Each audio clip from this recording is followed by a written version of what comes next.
Hello, hello. What is going on? It is me, Jay Renard, and I am here with my very first ever follow up and review. Let's get it going, shall we?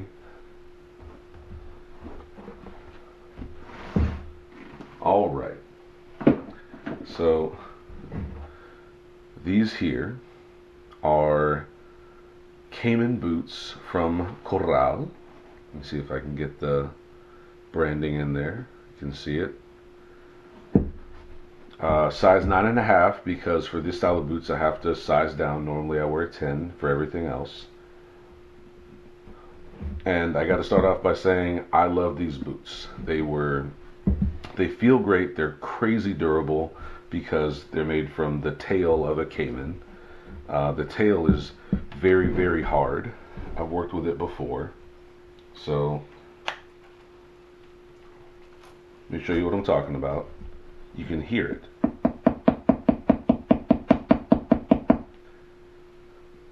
It's that hard. Like, this wasn't wet molded and formed. This is almost as hard as bone.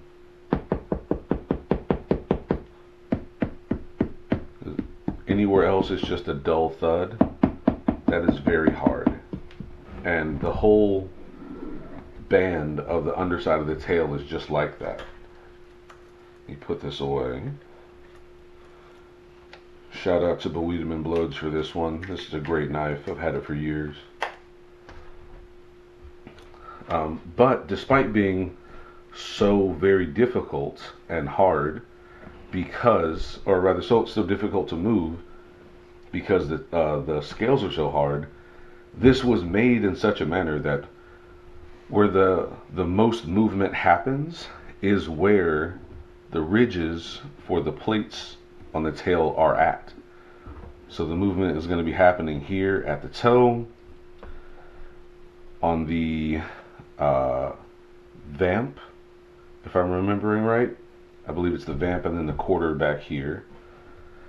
All of this motion where it would be on, say, for a stirrup or for motorcycle riders, because you all are changing gears up here, and for the at the toe and everything where the most movement would happen is where these plates are. So great job with the design.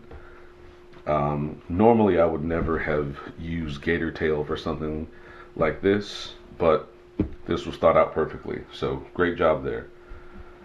The construction is great. We've got the what appears to be the Goodyear construction for the welting. So this can be resold, and thank goodness, because these boots were not cheap and I want to keep them for as long as possible. So you should be able to see here that the tail portion stops here. Then the rest underneath is what looks like another section of caiman that's not as physically hard. So good on the designer there for being able to keep the instep and the outstep protected while still having softer material there for movement. Again, really, really well thought through.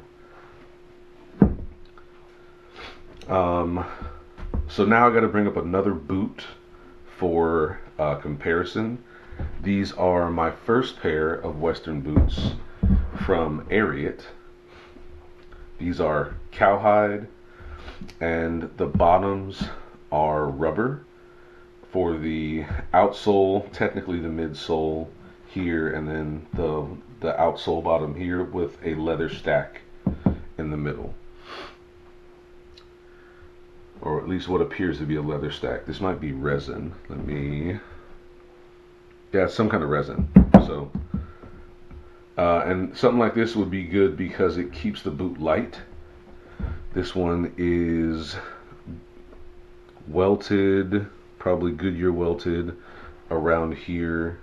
I'm not sure how it's connected in there. Also, this doesn't feel like it's leather, so it's not stitched.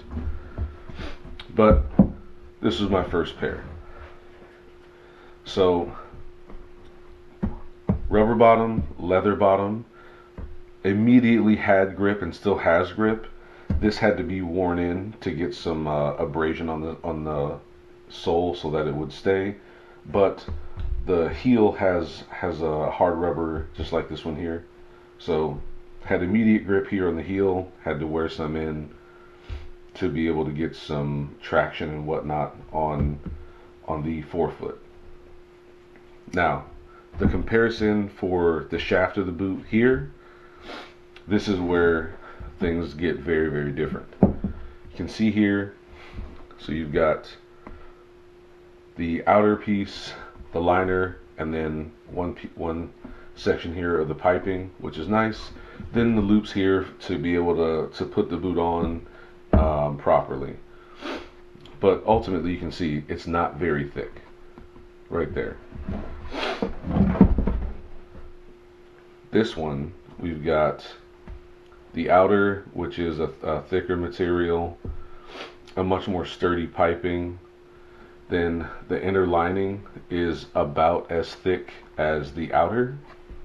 That is not the case here at all. This does feel really great. I like how this feels. This one is incredibly comfortable on the inside. Feels really, really, really great. This one has a different sort of insole. So this one, the insole is a little bit more comfortable. However, the overall boot construction on this one, I would say is better. I do like a higher shaft, and this one comes up maybe almost 2 or so inches higher. And this one's also easier to pull on because I can only get about 2 of these in to be able to pull the boot on.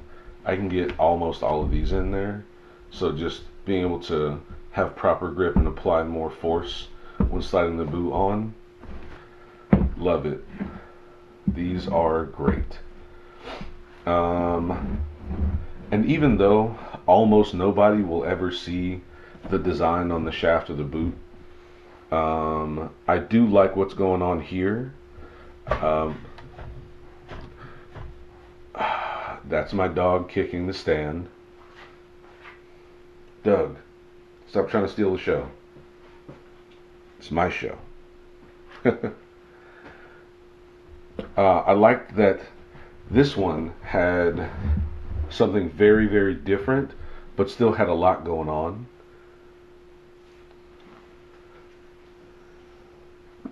Really, really interesting. So I'm not one to wear the boots and shorts, so it's safe to say that almost nobody will ever see these. But I like what's going on here. I got these for me. I liked it so much, and that was honestly how the shaft of the boot looked. Was one of the reasons why I got this pair. It was just so different from what was going on with other boots, because a lot of my other boots are similar in styling to this here.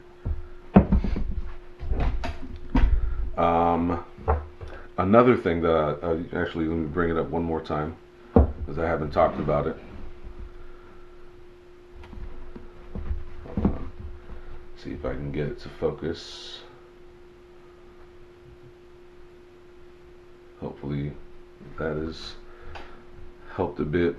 But because of the wideness and the thickness of these scales for the Cayman tail, even though these boots are the same size, this boot is taking up more space. It's a physically bigger boot, both wider and longer, even though it's still a 9.5. So thankfully I'm not. But if you're the sort of person who wears their boots with a taper, or if you like a more slim fit jean, these boots are not ideal for you unless you're going to tuck your boots in to the shaft, or excuse me, not your boots, tuck your pants into the shaft of the boot, and you're going to show off what's going on here.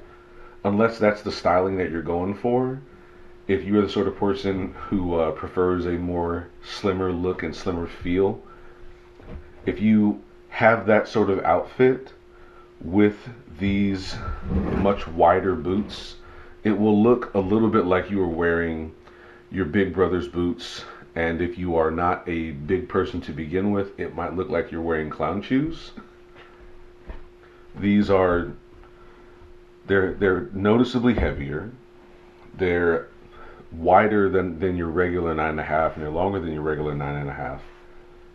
So just take that into consideration before you buy these. Certain things are just going to look a bit odd with this style compared to other Western boots of the same size. Just take that into consideration.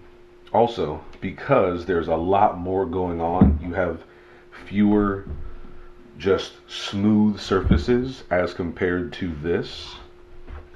When you are applying things like your shoe polish or leather preservation creams or anything like that, you are going to need to use way more because of all of the nooks and crannies and everything that this type of leather here, and compared to what's going on up here, you're going to need more than usual. So whatever that you would usually use up for polishing the boot, you're going to use maybe 15-20% more without question.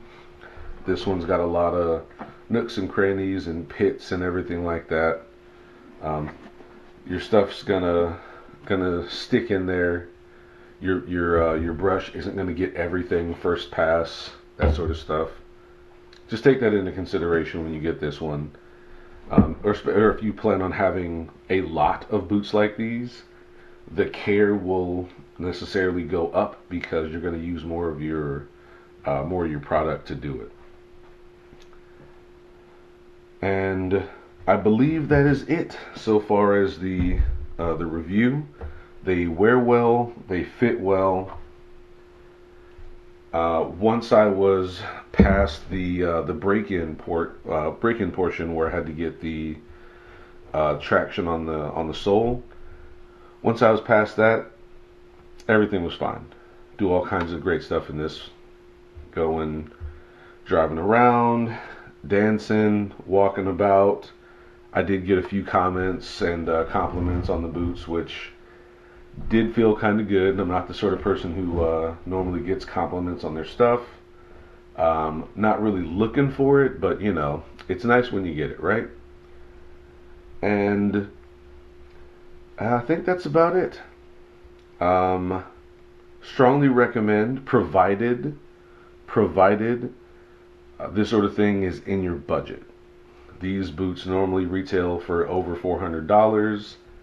I lucked out and got them for a little bit cheaper, and that was just the store owner's call on that one. He decided to cut me a deal. Maybe he was closing up shop, or that I wanted to get home earlier that day, and I was his last customer. Who knows?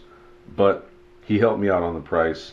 But normally these are going for between $400 and $500 here in Texas as of December 2023 when I bought them. Inflation be inflationing, and the cost of things goes up, and not everybody has this in their budget. But if you do, and it's something that you want, just understand they are wider and a little bit longer than your average 9.5 boot, and the care will have to be something to take into consideration because you'll use more than average on other boots of a similar type. But outside of that, in my opinion, because of the thicker and, in my opinion, superior material for the lining, you're going to get an increased amount of comfort, and you're going to have material that is very, very durable and will, without being treated abusively, these will last a long, long time. All right, that's all I got. Thank you very much. I hope this answered any questions anybody had regarding follow up or review. If you have any questions, comments, concerns, gripes, or grievances, let me know down in the comments. I will do my best to get back to you. All right. Thank you very much. I'm Jay Renard, and I'm out. Peace.